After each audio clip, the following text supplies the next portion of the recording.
اس بوڑھے کی dead body میرے سامنے پڑی ہوئی تھی اور میں سوچ رہی تھی کہ اسے کس طرح ٹھکانے لگاؤں۔ پھر میرے ذہن میں خیال آیا کہ کیوں نہ میں اسے گھسیٹ کے اسی کے گھر کے اندر پھینکاؤں۔ میں نے گلی میں جھانک کے دیکھا، بارش کی شدت کی وجہ سے چاروں طرف سناٹا تھا۔ پھر آدھی رات کا وقت تھا، کوئی بھی اس وقت مجھے یہ حرکت کرتے ہوئے نہیں دیکھ سکتا تھا۔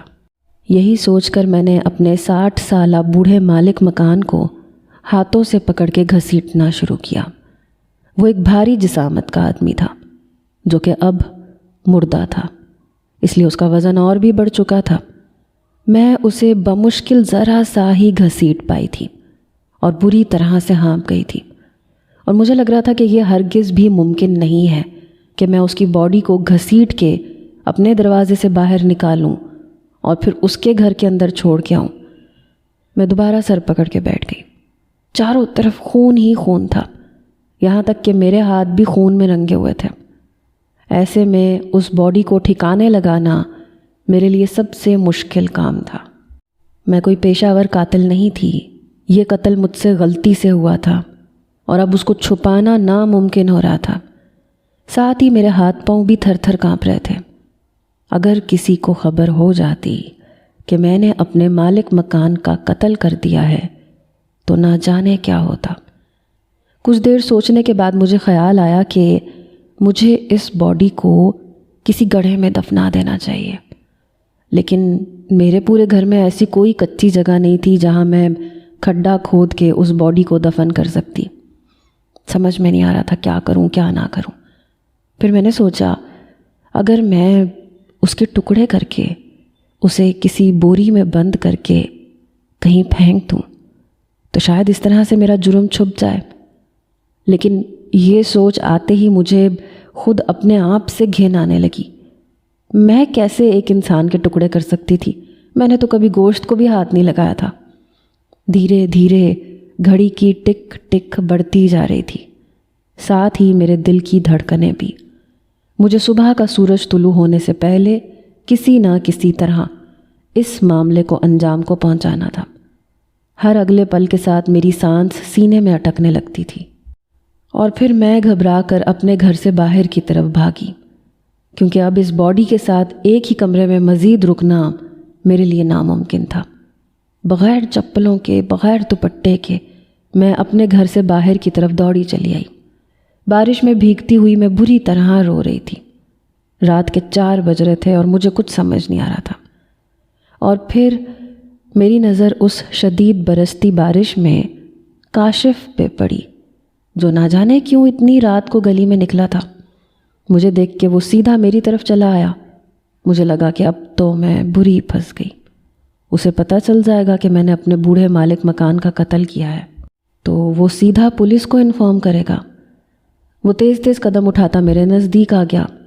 میں نے اسے دیکھ کے فوراً ہی واپس گھر کی طرف پلٹنا چاہا، لیکن اتنی دیر میں وہ مجھے آواز دے کے روک چکا تھا۔ سویرا، خیریت ہے؟ اتنی بارش میں یہاں باہر کیوں کھڑی ہو؟ وہ پریشانی سے مجھ سے سوال کر رہا تھا اور میرے پاس کوئی جواب نہیں تھا۔ میں بری طرح پھوٹ پھوٹ کے رونے لگی۔ سویرا، اس طرح نہ رو، مجھے معلوم ہے تم اپنی اماں کے انتقال پہ کس قدر غمگین ہو، لیکن اتنی بارش میں تنہا گھر سے باہر آنا ہرگز بھی مناسب نہیں ہے۔ خدا نخواستہ کوئی اونچ نیچ ہو جائے تو۔ کاشف ہمارے محلے کا انتہائی شریف لڑکا تھا۔ میری مدد کی غرض سے وہ میرے پاس آیا تھا اور مجھے روتا ہوا دیکھ کے پریشان ہو گیا تھا۔ کاشف، مجھ سے قتل ہو گیا ہے، میں نے اس بوڑھے کو مار ڈالا۔ بے اختیار ہی میں نے اپنے خون سے رنگے کپڑوں کو اس کے سامنے کیا، جنہیں شاید وہ بارش کی وجہ سے نہیں دیکھ سکا تھا۔ کیا کہہ رہی ہو سویرا؟ کسے مار دیا؟ اس کے چہرے پہ ایک دم حیرانی کے ساتھ ساتھ پریشانی بھی چھا گئی۔ صدیقی صاحب کو، ہمارے مالک مکان۔ میں روتے ہوئے وہیں اس کے قدموں میں بارش سے بھری سڑک پہ بیٹھ گئی۔ کاشف نے جلدی سے میرے بازو پکڑ کے مجھے اٹھا کے کھڑا کیا، کہنے لگا اندر چلو، ساری بات مجھے بتاؤ، کیا ہوا ہے؟ وہ میرے ساتھ میرے گھر میں داخل ہوا اور فرش پہ پڑے صدیقی صاحب کو دیکھ کر اس کی آنکھیں حیرت سے پھیل گئیں۔ کیونکہ چاروں طرف خون تھا اور ان کا بے حس و حرکت وجود زمین پہ پڑا ہوا تھا۔ یہ کیا کیا تم نے سویرا؟ کیوں مارا انہیں؟ کیونکہ یہ رات کے اندھیرے میں میرے گھر میں گھس آئے تھے، میرے ساتھ زبردستی کرنے کی کوشش کر رہے تھے۔ خود کو بچانے کے لیے میں نے ان پہ وار کیا اور یہ مر گئے۔ میں سر پکڑے اماں کی چارپائی پہ بیٹھ گئی۔ کاشف سامنے ہی کھڑا رہ گیا۔ میں پولیس کو فون کرتا ہوں، ہم پولیس کو بلوا کے ساری بات بتا دیں گے۔ کاشف کی بات سنتے میں نے جلدی سے اس کے آگے ہاتھ جوڑ دیے۔ خدا کا واسطہ پولیس کو نہ بلوانا، مجھے جیل ہو جائے گی۔ میرا آگے پیچھے کوئی نہیں ہے، میں ساری زندگی جیل کی سلاخوں کے پیچھے سڑتی رہوں گی۔ میرا کوئی قصور نہیں ہے، میں نے جان بوجھ کے کچھ نہیں کیا۔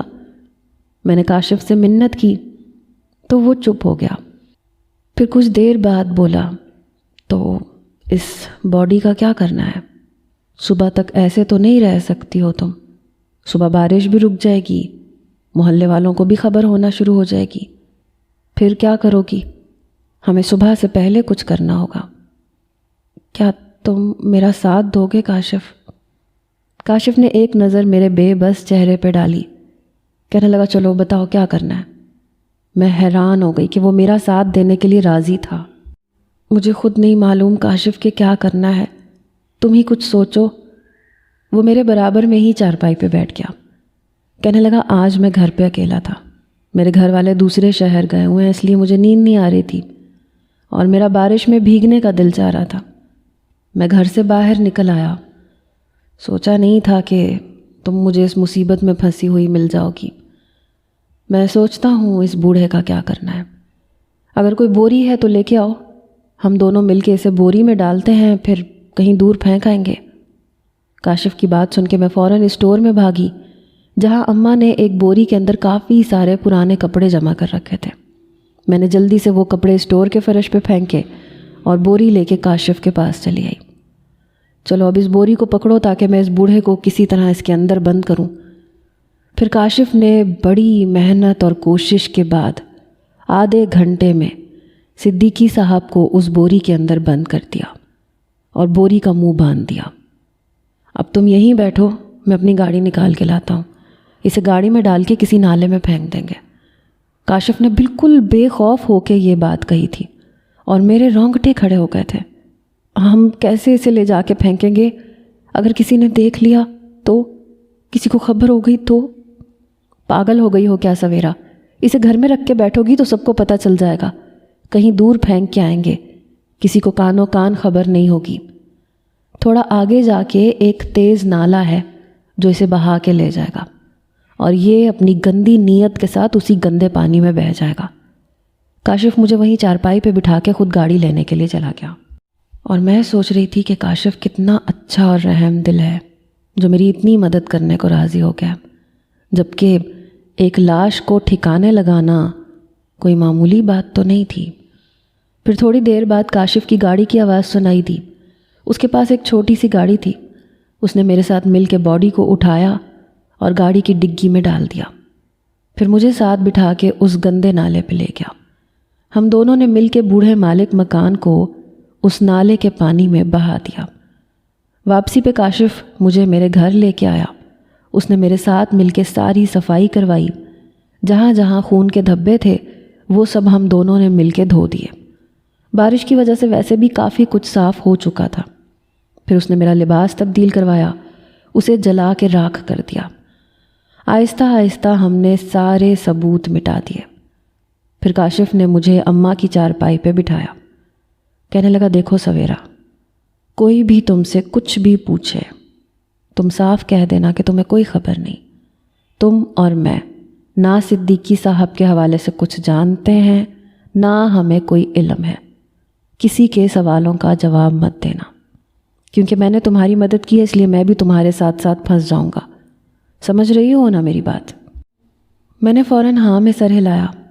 وہ کہنے لگا کہ میرے گھر والے کل شام تک واپس لوٹ آئیں گے، انہیں بھی کانوں کان خبر نہیں ہوگی کہ ان کے پیچھے میں نے کچھ ایسا ویسا کیا ہے۔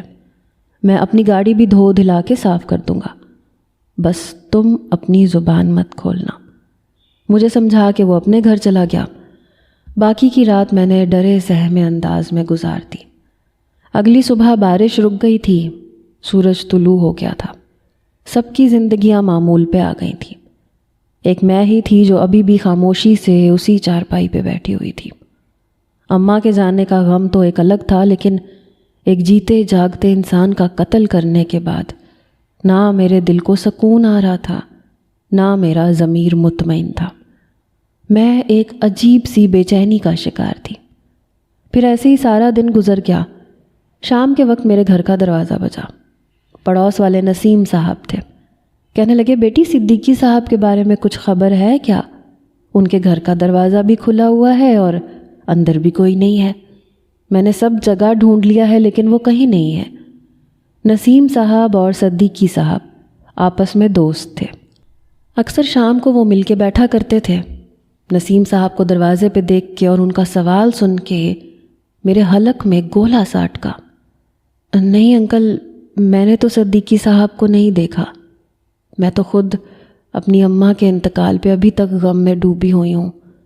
میں نے نصیب انکل کے سامنے ٹھہر ٹھہر کے جواب دیا تو انہوں نے میرے سر پہ ہاتھ رکھ دیا۔ کہنے لگے، جانتا ہوں بیٹی، تم پہ قیامت گزری ہے، تم فکر نہ کرنا، محلے والے تمہارا خیال رکھیں گے۔ یہ کہہ کے وہ آگے بڑھ گئے۔ پھر تھوڑی ہی دیر بعد محلے میں شور شرابہ شروع ہو گیا کہ صدیقی صاحب کا کچھ اتا پتہ نہیں ہے اور ان کا گھر بھی کھلا ہوا ہے۔ ان کی دونوں بیٹیوں کو بھی اس بات کی خبر کر دی گئی۔ رات تک ان کی دونوں بیٹیاں بھی چلی آئیں۔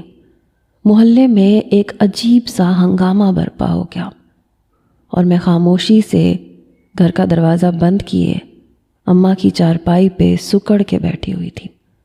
پھر میرے دروازے پہ پڑوس والی آنٹی چلی آئیں۔ کہنے لگی، بیٹی تم ٹھیک ہو؟ ہم تو سب بڑے پریشان ہیں، صدیقی صاحب کا کچھ علم نہیں ہو رہا۔ میں نے فوراً ہی اپنے چہرے کے تاثرات پہ کنٹرول کیا۔ میں نے کہا، جی آنٹی، مجھے نسیم انکل سے پتہ چلا تھا کہ صدیقی صاحب نہیں مل رہے، میں بھی دعا کر رہی ہوں کہ وہ مل جائے۔ ابھی میں بات کر ہی رہی تھی کہ کاشف بھی وہیں چلا آیا۔ مجھے دیکھ کے کہنے لگا، آپ ٹھیک ہیں سویرا؟ آنٹی کے جانے کا ہمیں بڑا افسوس ہے، اگر کسی بھی طرح کی مدد چاہیے ہو تو فون کر دیجئے گا۔ یہ کہہ کے اس نے اپنا فون نمبر میرے آگے کر دیا اور میں نے جلدی سے اس کا فون نمبر لے لیا۔ چلو بیٹی، تم بھی صدیقی صاحب کے گھر چلو، ان کی بیٹیاں بہت رو رہی ہیں، بہت پریشان ہیں، تم بھی ان کی کچھ حوصلہ افزائی کر دینا، کچھ تسلی دے دینا، آخر کو کرایہ دار ہو ان کی۔ میرا ہاتھ پکڑ کے پڑوس والی آنٹی مجھے صدیقی صاحب کے گھر لے گئی، جہاں ان کی بیٹیوں نے کافی واویلا مچا رکھا تھا۔ کوئی کہہ رہا تھا پولیس کو اطلاع کر دینی چاہیے، کسی کا خیال تھا کہ شاید وہ خود ہی کہیں گئے ہوں گے، آ جائیں گے۔ پھر یہ طے پایا کہ اگر صبح تک صدیقی صاحب کی کچھ خبر نہ ملی تو پولیس کو اطلاع دی جائے گی۔ یہ سنتے ہی میں نے گھبرا کے دور کھڑے کاشف کی طرف دیکھا، جس نے آنکھوں ہی آنکھوں میں مجھے مطمئن رہنے کا اشارہ کیا، لیکن میرا دل پوری طرح سے دھڑک رہا تھا۔ اگر پولیس آتی تو میرا راز فاش ہو جاتا، میں قاتل ثابت ہو جاتی اور جیل کی سلاخوں کے پیچھے چلی جاتی۔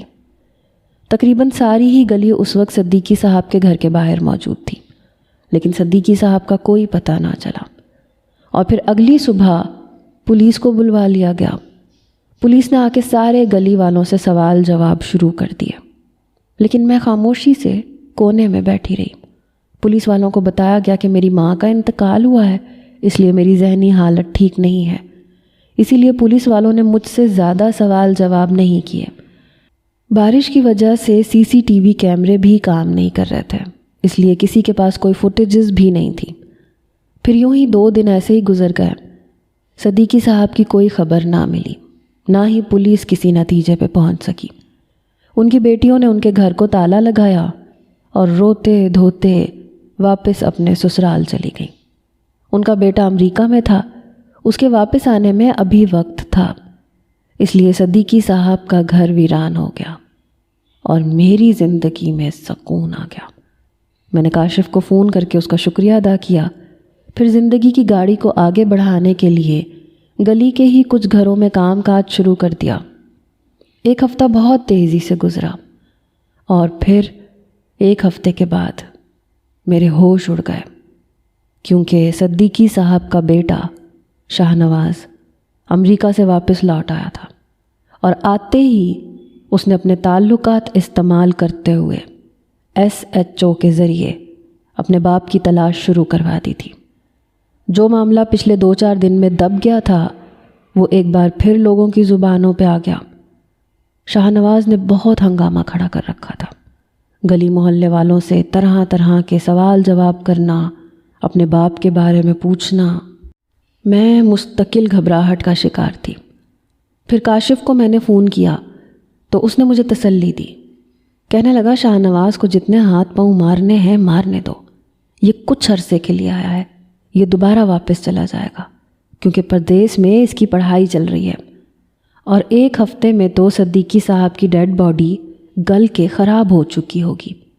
ویسے بھی ہم نے جس نالے میں انہیں بہایا تھا وہ بہت تیز تھا، وہ تو نہ جانے کہاں سے کہاں پہنچ گئے ہوں گے، تمہیں فکر کرنے کی بالکل ضرورت نہیں۔ کاشف نے ہمیشہ کی طرح مجھے تسلی دی اور میں خاموش ہو گئی، لیکن اسی شام شاہ نواز میرے دروازے پہ چلا آیا۔ اسے دروازے پہ دیکھ کے میرے اوسان خطا ہوئے۔ اس نے بہت گہری نگاہوں سے میرا جائزہ لیا، کہنے لگا تم نے 3 مہینے سے بابا جان کو کرایہ نہیں دیا تھا نا؟ اس کی بات سن کے میں پریشان ہوئی۔ میں نے کہا ہاں، میری ماں بہت بیمار تھی، ہمارے حالات ٹھیک نہیں تھے، اس لیے میں صدیقی صاحب کو کرایہ نہیں دے سکی، لیکن وہ بہت اچھے انسان تھے، انہوں نے کبھی مجھے کرایے کے لیے پریشان نہیں کیا۔ پوری ہمت جمع کر کے میں نے شاہ نواز کے منہ پہ جھوٹ کہا۔ شاہ نواز نے حیرت سے میری طرف دیکھا، کہنے لگا بابا نے تمہیں کرائے کے لیے پریشان نہ کیا ہو، یہ ممکن ہی نہیں ہے، جھوٹ کیوں کہہ رہی ہو؟ شاہ نواز اپنے باپ کی فطرت کو اچھی طرح جانتا تھا، اس لیے اس نے فوراً میرے لفظوں کو پکڑ لیا۔ اس کی بات پر میں گڑبڑا گئی۔ میں نے کہا کہ دراصل میری مرحوم ماں کہتی تھیں کہ مرنے والے کی برائی نہیں کی جاتی۔ اب اگر میں آپ سے یہ کہتی کہ آپ کے بابا نے ہمارا دن رات جینا مشکل کر رکھا تھا تو یقیناً آپ کو اچھا نہیں لگتا۔ بس یہی سوچ کے میں نے برائی نہیں کی۔ میری بات پہ شاہ نواز نے سر ہلاتے ہوئے کہا ٹھیک ہے، 1-2 مہینے کے اندر اپنا سارا کرایہ چکتا کر دینا، بابا کی ابھی تک کوئی خیر خبر نہیں ملی ہے۔ کیا تمہیں کچھ اندازہ ہے کہ بابا کہاں جا سکتے ہیں؟ میں نے جلدی سے انکار میں سر ہلایا۔ میں نے کہا مجھے کیا معلوم کہ وہ کہاں جا سکتے ہیں، اور ویسے بھی کچھ دنوں سے بارش کا موسم تھا، بار بار اتنی تیز بارش ہو رہی تھی کہ گھر سے باہر نکلنا بھی ممکن نہیں تھا۔ پھر میری تو ماں کا انتقال ہوا ہے، اس لیے میں تو اپنے گھر میں ہی بند تھی، مجھے کچھ اندازہ نہیں ہے، کیا پتہ وہ شدید بارش میں کسی کام سے نکلے ہوں اور کوئی حادثہ پیش آ گیا ہو۔ میری بات سن کے شاہ نواز چونکا، کہنے لگا یہ تو میں نے سوچا نہیں تھا، ہاں بالکل ایسا ممکن ہے۔ پھر وہ تیزی سے واپس پلٹ گیا۔ اس کے جاتے ہی میں نے گھر کا دروازہ بند کیا اور 2 + 2 4 کرنے لگی۔ مجھے لگ رہا تھا کہ اب مجھے یہ گھر اور یہ محلہ چھوڑ دینا چاہیے۔ میں نے اپنا سامان باندھا، کاشف کو فون لگایا کہ کاشف میں یہ گھر خالی کر کے راتوں رات بھاگ رہی ہوں۔ میری بات سن کے وہ چونک گیا، کہنے لگا ایسی غلطی ہرگز بھی نہ کرنا، اگر ایسے کرو گی تو پکڑی جاؤ گی، ابھی کوئی تم پہ شک نہیں کر سکتا اور نہ تمہارے خلاف کوئی کارروائی کرے گا۔ ویسے بھی ایک اکیلی لڑکی ایک آدمی کو کیسے ٹھکانے لگا سکتی ہے؟ کسی کو کوئی اندازہ نہیں ہوگا، تم بے فکر رہو۔ کاشف بار بار مجھے تسلی دے رہا تھا اور اس کے سمجھانے پہ میں رک گئی۔ شاہ نواز نے ایک بار پھر انویسٹیگیشن شروع کروائی۔ اب کی بار وہ سارے ہسپتالوں وغیرہ میں معلومات کروا رہا تھا، لیکن کوئی نتیجہ برآمد نہیں ہوا۔ ایسے ہی 15 دن اور گزرے۔ شاہ نواز اپنے باپ کے گھر کو تالا لگا کے واپس امریکہ کے لیے نکل گیا۔ البتہ جانے سے پہلے اس نے مجھے پابند کیا تھا کہ میں باقاعدگی سے کرایہ اس کے اکاؤنٹ میں ڈلوا دوں، اور میں نے وعدہ کر لیا تھا کہ میں پابندی سے کرایہ ادا کروں گی۔ اس کے جانے کے کچھ دنوں بعد ہی کاشف کی امی مجھ سے ملنے کے لیے آئیں۔ انہوں نے کاشف کے رشتے کی بات کی۔ میں حیران تھی کہ کاشف اس سے شادی کرنا چاہتا ہے جس کے آگے پیچھے کوئی نہیں، اور نہ ہی میں کوئی بہت ہی خوبصورت لڑکی تھی۔ کاشف کی ماں کے پوچھنے پہ میں نے رضامندی دے دی۔ چند محلے داروں کی موجودگی میں میری اور کاشف کی شادی ہو گئی۔ کاشف کی ماں مجھے رخصت کروا کے اپنے گھر لے گئی اور میں نے اپنا کرائے کا گھر چھوڑ دیا۔ کاشف نے میرا سارا کرایہ بھی ادا کر دیا تھا۔ شادی کی رات میں دلہن بنی کاشف کے کمرے میں بیٹھی تھی جب وہ اندر داخل ہوا۔ مجھے دیکھتے ہی مسکرا دیا۔ میں کاشف سے جاننا چاہتی تھی کہ اس نے مجھ سے شادی کیوں کی ہے، اور پھر یہی سوال میرے لبوں پہ آ گیا۔ کاشف کتنی ہی دیر میرے سامنے خاموشی سے بیٹھا رہا، پھر کہنے لگا کہ میں نے تمہاری ہمت اور تمہاری بہادری کی وجہ سے تمہیں منتخب کیا ہے۔ تم نے اپنی عزت بچانے کے لیے جس طرح سے ایک لمبے چوڑے آدمی کو جان سے مار دیا، میں تمہاری اس بہادری کا قائل ہو گیا تھا۔ اور سچ تو یہ ہے کہ میں خود بھی کافی عرصے سے صدیقی صاحب کی جان لینا چاہتا تھا، لیکن میرے اندر اتنی ہمت نہیں تھی کہ میں اس بوڑھے کو مار سکتا۔ لیکن تم نے اس بوڑھے کو مار کے میرے من کی مراد پوری کر دی تھی۔ کاشف کی بات سن کے میں چونک گئی۔ میں نے پوچھا کہ تم کیوں صدیقی صاحب کی جان لینا چاہتے تھے؟ تب کاشف نے ایسی بات بتائی جسے سن کے میرے رونگٹے کھڑے ہو گئے۔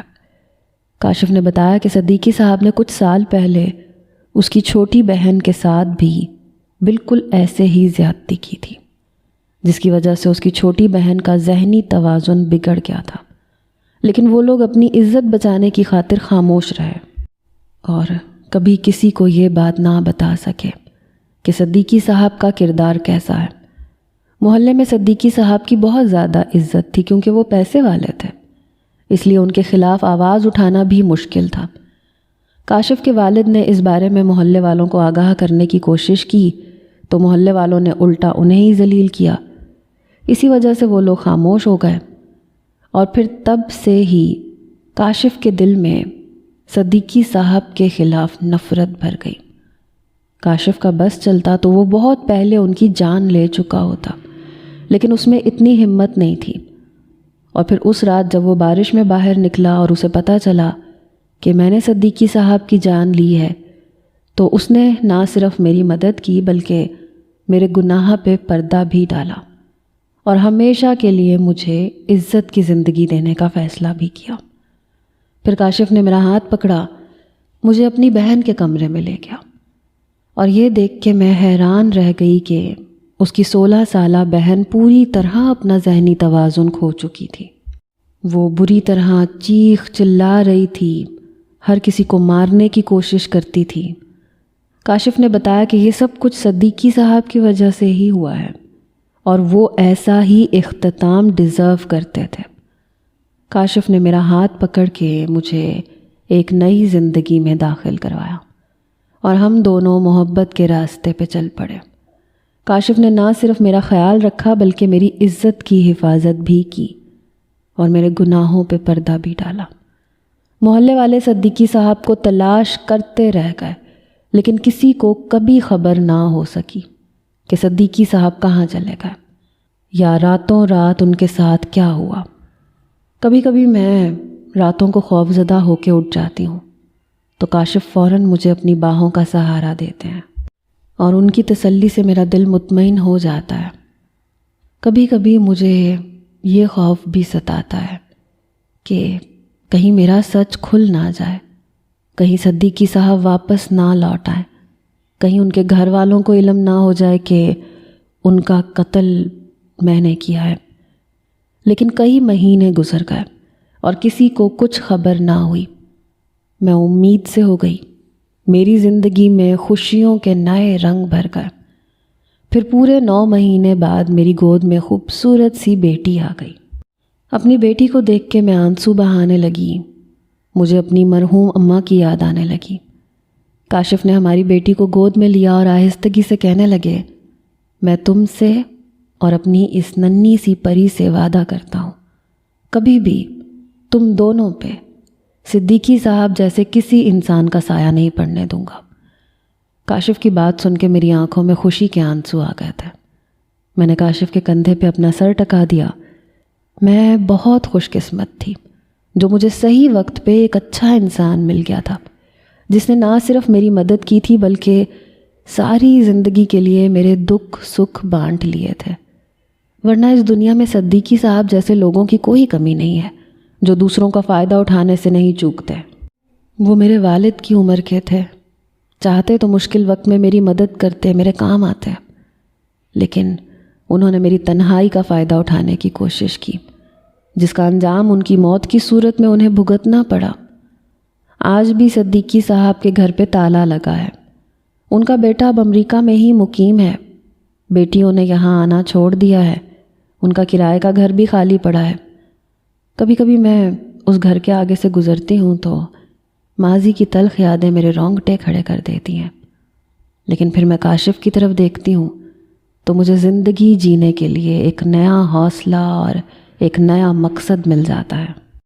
کاشف کی بہن کی ذہنی حالت بھی وقت کے ساتھ ساتھ بہتر ہو رہی ہے، کیونکہ اس کا علاج بھی جاری ہے، لیکن جب بھی میں اسے دیکھتی ہوں مجھے لگتا ہے کہ موت جیسی صدا صدیقی صاحب جیسے لوگوں کے لیے بہت کم ہے، جو جیتے جی لوگوں کی زندگیوں کو جہنم بنا دیتے ہیں۔ کیا آپ کو لگتا ہے کہ صدیقی صاحب کو اس سے کہیں زیادہ سخت سزا ملنی چاہیے تھی؟ کیا ایسی کوئی سزا ہے جو موت سے زیادہ سخت ہو؟